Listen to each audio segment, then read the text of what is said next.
أعوذ بالله من الشيطان الرجيم. بسم الله الرحمن الرحيم.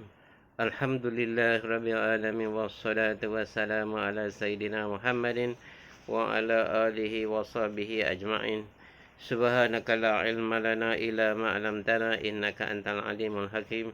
رب اشرح لي صدري ويسر لي أمري واحلل من لساني يفقهوا قولي.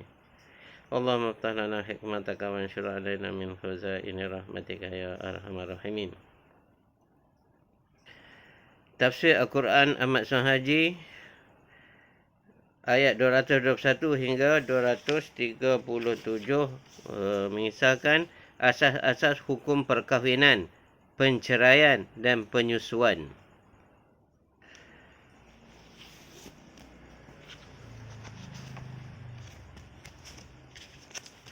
A'udzu billahi minasy syaithanir rajim. Bismillahirrahmanirrahim. ولا تنكحوا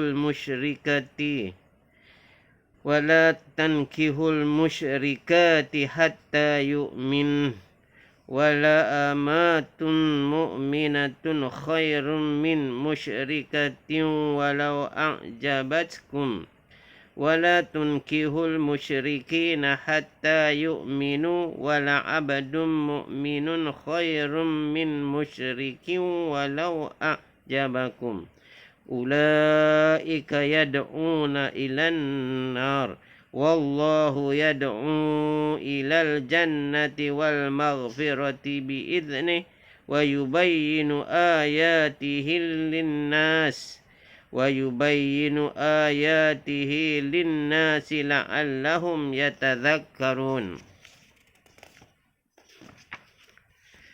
Ayat 21, dan janganlah kamu kawini perempuan-perempuan musyrik kafir sehingga mereka beriman. Sesungguhnya hamba sahaya perempuan yang beriman lebih baik daripada perempuan musyrik, sekalipun kamu tertarik hati kepadanya kerana kecantikannya.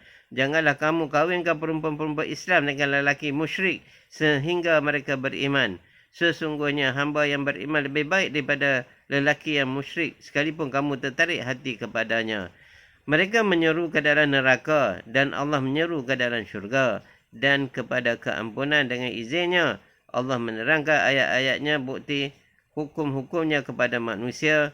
Mudah-mudahan mereka mengambil perhatian. Huraiannya, sebab ayat 221 ini diturunkan ialah kerana adanya sesuatu peristiwa, iaitu pada suatu hari Nabi SAW telah mengutus seorang sahabat yang bernama Martad bin Ali Martad ke negeri Mekah untuk menolong membawa keluar orang-orang Islam di sana dengan cara sembunyi-sembunyi.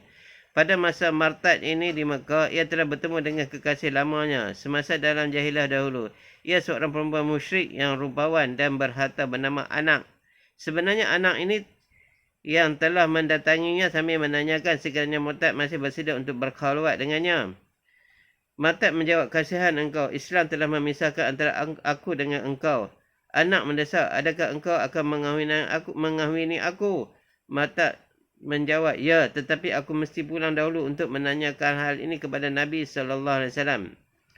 Bila Martad selesai daripada menjalankan urusannya di Mekah dan kembali ke Madinah menemui Rasulullah SAW, diceritakannya lah kepada baginda tentang dirinya dan diri Anak sambil bertanya, adakah halal bagi saya mengahwininya? Maka Allah turunkan ayat yang berbunyi, wala tankihul musyrikati hatta yu'min, dan janganlah kamu kawini perempuan-perempuan musyrik kafir sehingga mereka beriman. Huraiannya, maksud kahwin di sini disilakan akad nikah, iaitu memeteraikan pakatan atau hubungan hidup bersuami isteri yang dilakukan upacaranya oleh 5 orang, iaitu 2 orang mempelai, seorang wali yang mengangkat nikahkan keduanya dan 2 orang yang menjadi saksi. Maksud beriman di sini percaya kepada Allah dan Rasulnya dengan melafazkan 2 kalimah syahadah dan mematuhi semua hukum-hukum Islam. Maka selagi perempuan-perempuan itu musyrik menyekutukan Tuhan, sama ada Yahudi ataupun Nasrani ataupun Majusi, tidaklah boleh dikawini oleh orang Islam. Sebab dikatakan mereka musyrik mengikut pendapat setengah ulama berdasarkan dakwah orang Yahudi yang mengatakan Uzair itu anak Allah, dan orang Nasrani mendakwakan Isa itu anak Allah, dan orang Majusi menyembah berhala atau api. Semua ini adalah syirik dan jelas sudah kekafiran mereka. maka sekali-kali tidak boleh dikawini. Berdasarkan pentakwilan ini, ayat ini menjadi muhkamah, tetap hukumnya. Setengah ulama yang lain menganggap ayat ini telah terbatas hukumnya masuk bila mana Allah telah memberi pengecualian dengan memberi kebenaran mengawini perempuan-perempuan dari golongan ahli kitab yang tersebut dalam ayat 5 surah Al-Ma'idah yang berbunyi wal muhsanatu minal ladzina utul kitaba min qablikum idza ataitumuhunna ujurahunna muhsinina ghayra musafihina wala muttakhidhi akhdan. Dan dihalalkan bagimu beristeri perempuan ahli kitab Yahudi dan Nasrani asal saja kamu bayar mas kawinnya dan kamu menjadi dua suami isteri, bukan membuat jahat dan bukan pula menjadi perempuan simpanan. Tetapi pada zaman ini hampir tiada lagi terdapat golongan yang benar-benar diakui orang sebagai ahli kitab. Jadi kesimpulannya, mengawini perempuan kafir adalah dilarang kecuali sudah masuk Islam. Kemudian Allah menyatakan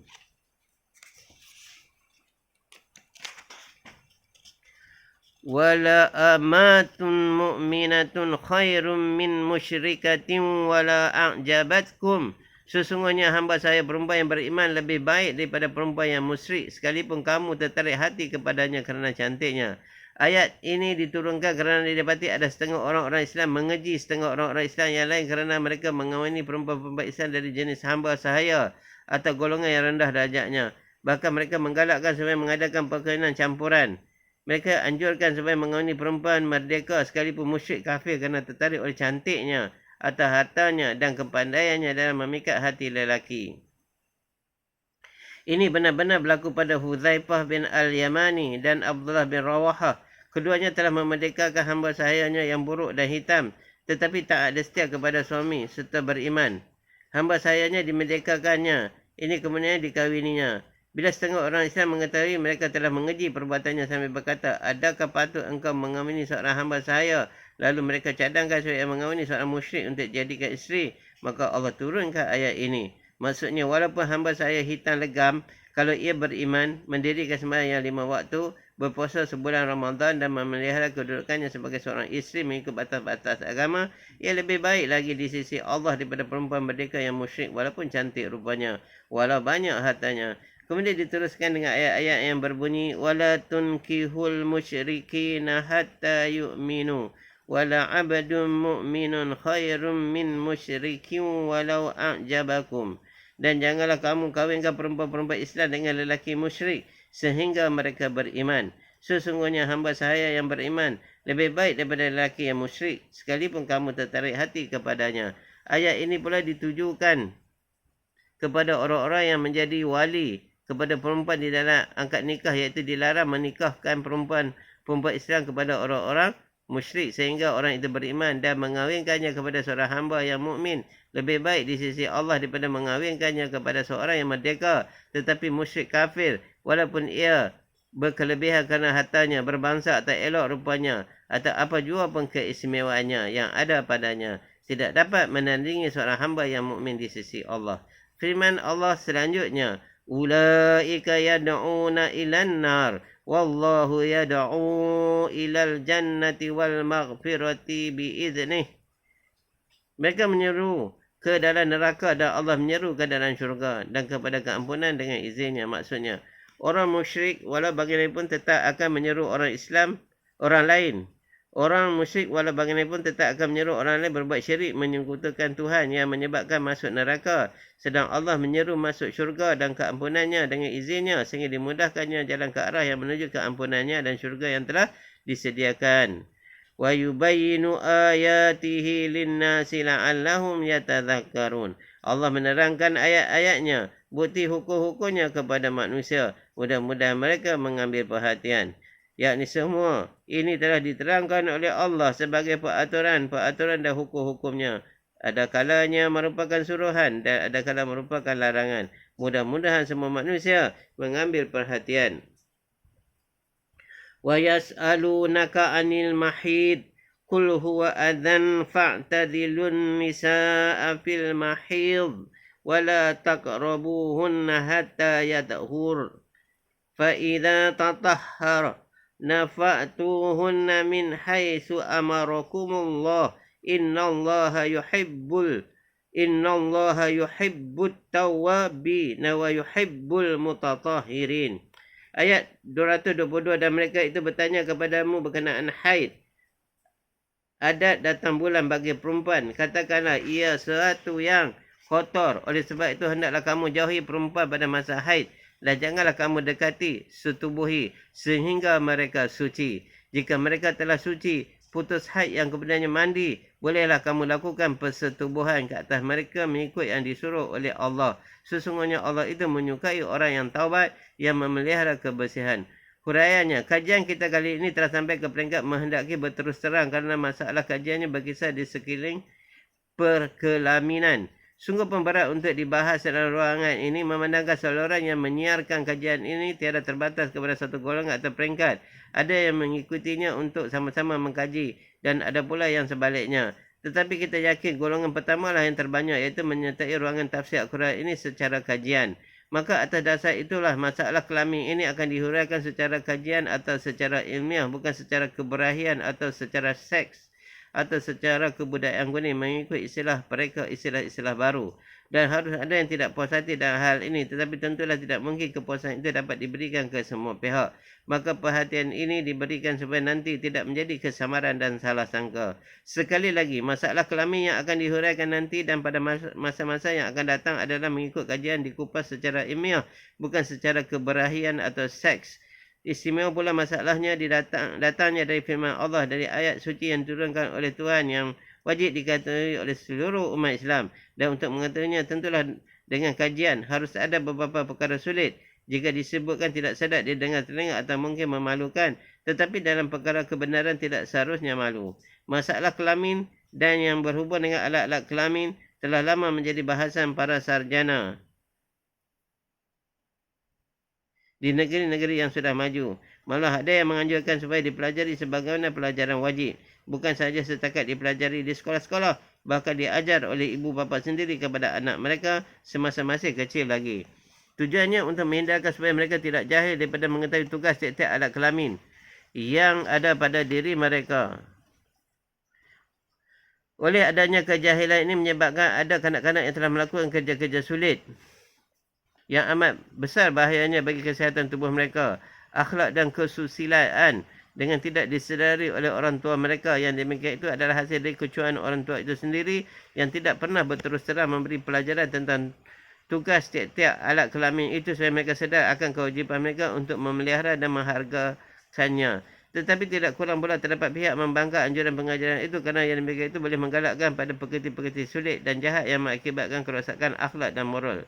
Setelah menimbangkan, kita pilihlah jalan tengah, iaitu hendaklah kita sampai pelajaran itu setakat yang wajib sahaja dan dengan cara yang bijaksana. Ada yang berbunyi, wa yas'alunaka 'anil mahid qul huwa adzan fa'tadilun nisaa fil mahid. Dan mereka itu bertanya kepadamu berkenaan haid, adat datang bulan bagi perempuan. Katakanlah ia suatu kotor.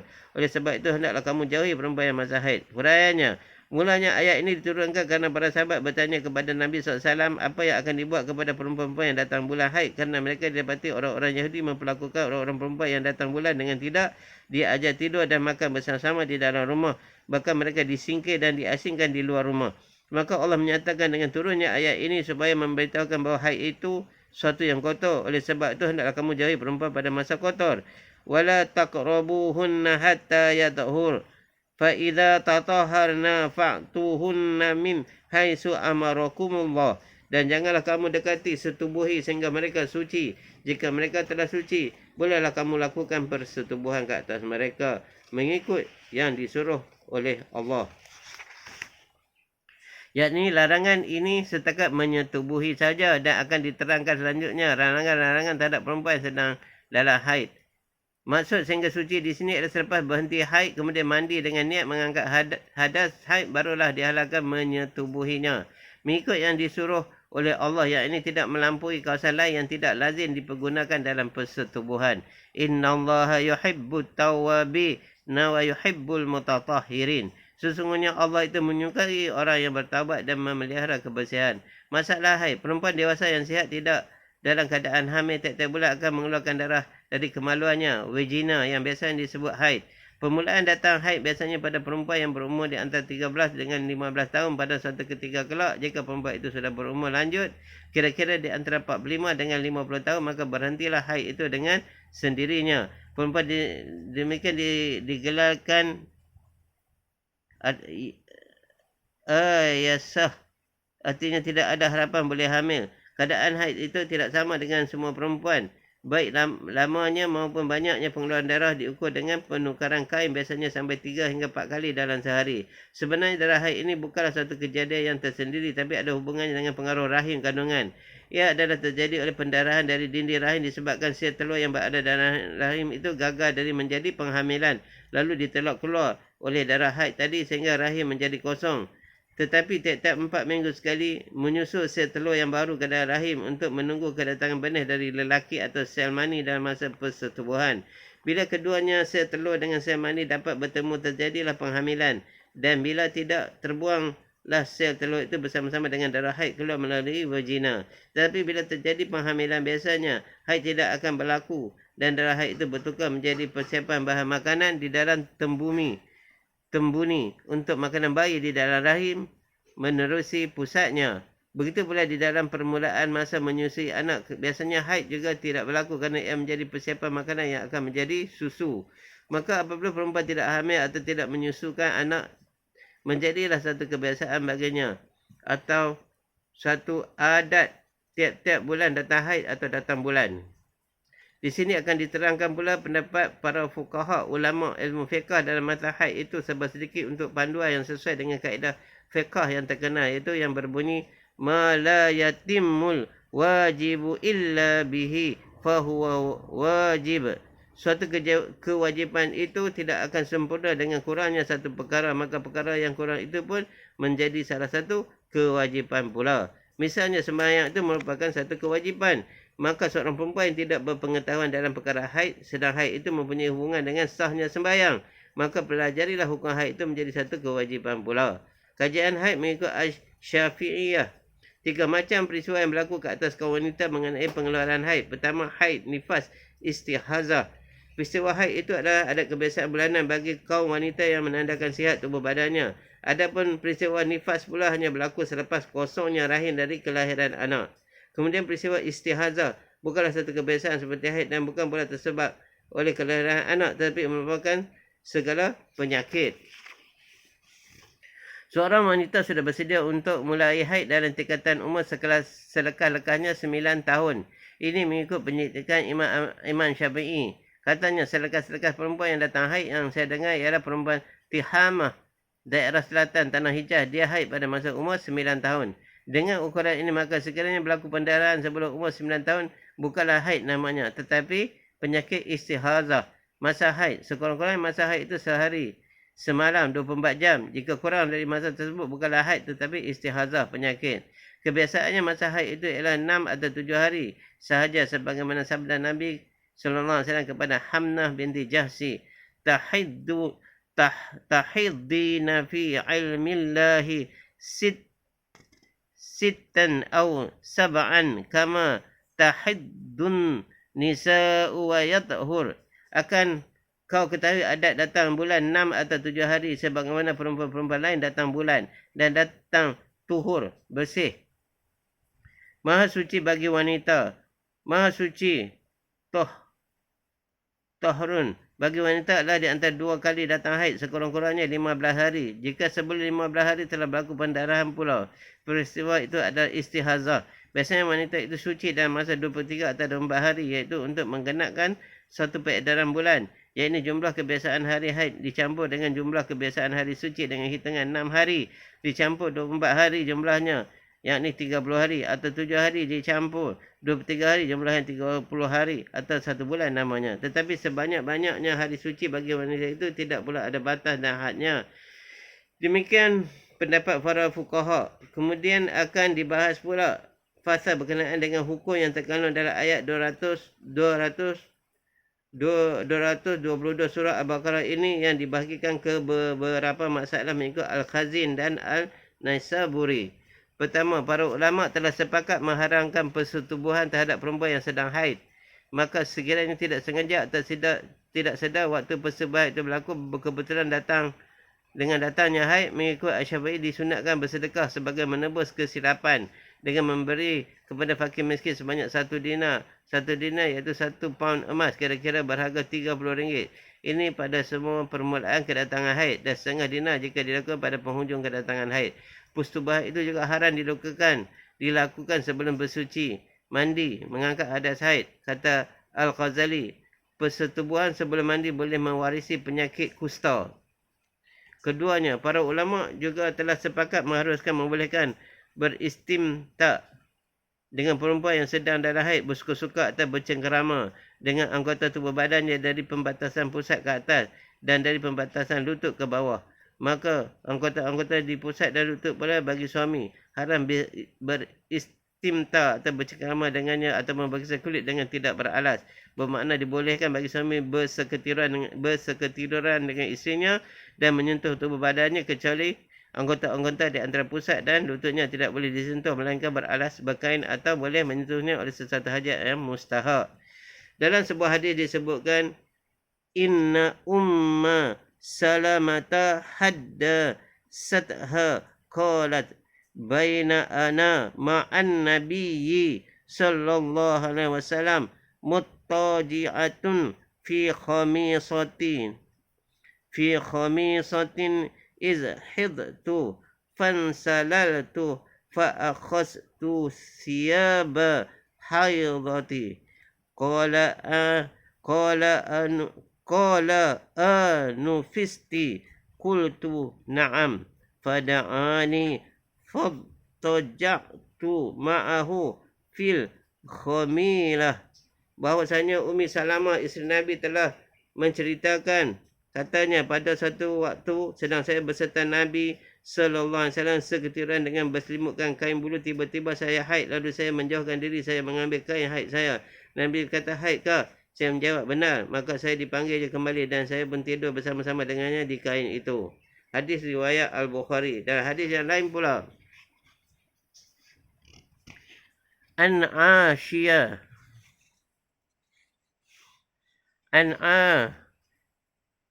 Aisyata qalat kuntu aghtasilu ana wan nabiyyu min ina'in wahidin kilana junub wa kana ya'muruni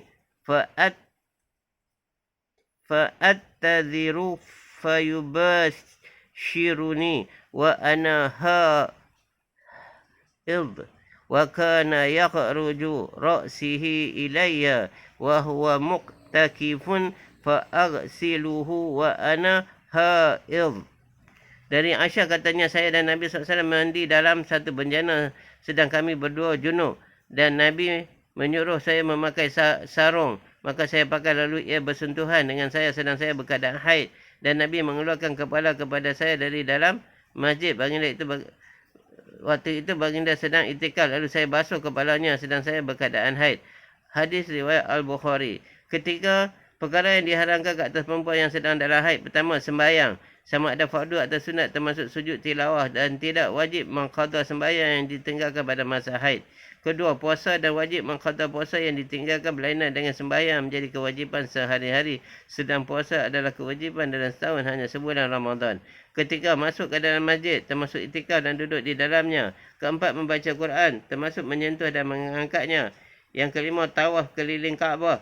Keenam, haram bagi suami bercengkerama dengan anggota-anggota di antara pusat dan lututnya. Ketujuh, haram bagi suami menyentuhnya sebelum suci. Kelapan, haram bagi suami menjatuhkan talak ke atasnya kerana yang demikian akan memperpanjangkan masa iddahnya. Keempat, perempuan yang haid tidak akan terangkat hadasnya disebabkan berhenti haidnya selagi ia tidak mandi untuk mengerjakan sembahyang, umpamanya kecuali puasa. Maka jika telah berhenti haidnya pada waktu malam lalu ia meniatkan puasa pada malam itu, maka sahlah puasanya sekalipun pada keesokan harinya barulah mandi. Mudah-mudahan apa yang kita baca dan dengar mendapat taufik dan hidayah daripada Allah untuk kita amalkan sampaikan. Kita akan sambung ke ayat 223 insya-Allah. Bismillahirrahmanirrahim. Subhanakallah bihamdihi, subhanakallah bihamdika, asyhadu an la ilaha illa anta, astaghfiruka wa atubu ilaik.